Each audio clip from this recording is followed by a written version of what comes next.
Mga lods. So, what's up mga lods? Lods di. Testing ko dun sa may nakalagay dun na ano, para aning ko siya, babarling ko siya. Pag tumumba, edi swerte. Yan nga po pala siya, bumaba siya. Yun.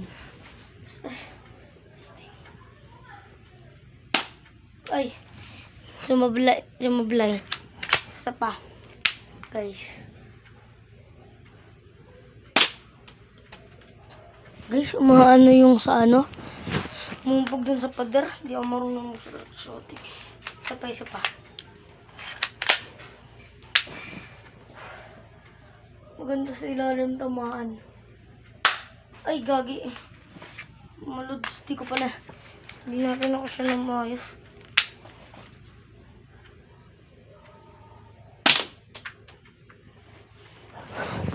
Guys, gagi. Wala yung mga wala ko. Kung masyado na ano. So guys, masyado matest. Kasi masyadong magaling. Ganyan guys. Ganyan. So, yung mga lods, goodbye. Isa pa.